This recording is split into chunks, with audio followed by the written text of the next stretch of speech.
কিছু মানুষ বিচারের মাঠের এমন হবে যে তার কোনো নামাজ থাকবে না, কোনো রোজা থাকবে না, হজ জাকাত কোনো থাকবে না, সব অন্যরা নিয়ে যাবে।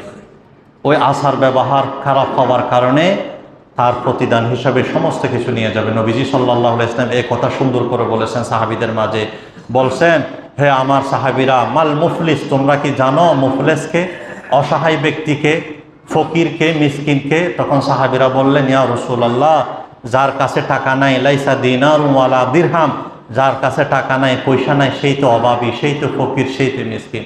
আল্লাহ নবীজি বললেন, না, সেই প্রকৃত ফকির না, আসল ফকির হলো, আসল মিসকিন হলো ওই ব্যক্তি যে কিয়ামতের মাঠে নামাজ নিয়ে উঠবে, রোজা নিয়ে উঠবে, জাকাত নিয়ে উঠবে, অন্যান্য নেক আমলের সওয়াব নিয়ে উঠবে, কিন্তু তার আখলাক খারাপ হওয়ার কারণে, তার ব্যবহার খারাপ হওয়ার কারণে, তার চালচলন খারাপ হওয়ার কারণে তার জীবনের সমস্ত নেক আমল অন্যজন নিয়ে যাবে। সেই দিন বিচারের মাঠে যে ব্যক্তি নেক হারা হয়ে যাবে, সওয়াব হারা হয়ে যাবে, সেই হলো আসল ফকির। এই জন্য আমাদেরকে আখলাক শিখতে হবে। ইন্নামা বুইসতু লিউতাম্মিমা মাকারিমাল আখলাক, ও আমার উম্মতেরা, আমাকে আমার রব তোমাদের কাছে পাঠিয়েছে উত্তম চরিত্র শিক্ষা দেওয়ার জন্যে। যে আদর্শ আমি শিক্ষা দেব, এর শিক্ষার পরে এর থেকে আর ভালো শিক্ষা আর নেই। এই আদর্শের পরে এর থেকে ভালো আদর্শ তোমরা আর পাবে না।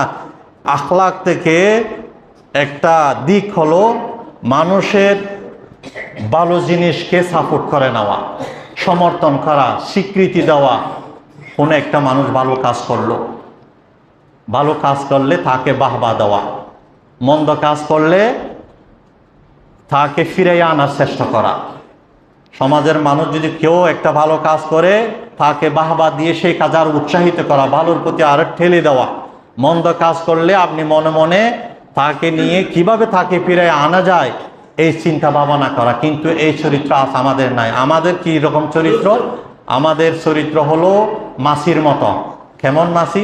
মাছি দেখিয়েন, কিছু মাছি আছে আপনার পুরা শরীরে সুন্দর, কোনা পরিষ্কার, ওই জায়গাতে বসবে না যেই জায়গাতে একটু ফেটে গেছে, রক্ত আসছে, ফোঁস আসছে, ওই জায়গাতে গিয়ে মাছিটা বসবে, কিন্তু পুরা শরীরে বসবে না। যেই জায়গাতে রক্ত এসেছে সেই জায়গাতে বসবে, আর গিয়ে আপনি যদি থাড়াইয়া দেন বারবার এসে বসবে। ভালো যে জায়গা, ভালো যে শরীরের অন্যান্য অংশ আছে এখানে বসার চেষ্টা করে না। যেখানে নোংরা, একটু হালকা হয়ে নোংরা হয়েছে ওইখানে গিয়ে বসবে।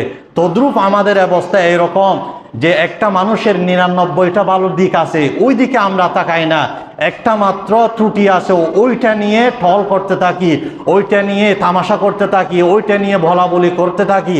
তখন ওই খবর যখন তার কাছে যায়, যার বিষয়ে বলছে তার কাছে যায়, তখন তিনি তার ভিতর দুশ্মন, দূরত্ব সৃষ্টি হয়ে যায়, ফাটাফাটি সৃষ্টি হয়ে যায়, যার কারণে সমাজে অশান্তি সৃষ্টি হয়, পরিবারে অশান্তি সৃষ্টি হয়। এই জন্য আল্লাহ এবং আল্লাহ রসুলের পক্ষ থেকে এই বিধান এসেছে যে মুমিন মুসলমানরা যখন কোনো ভালো কাজ করবে, ভালো কাজটাকে তোমরা সমর্থন করো।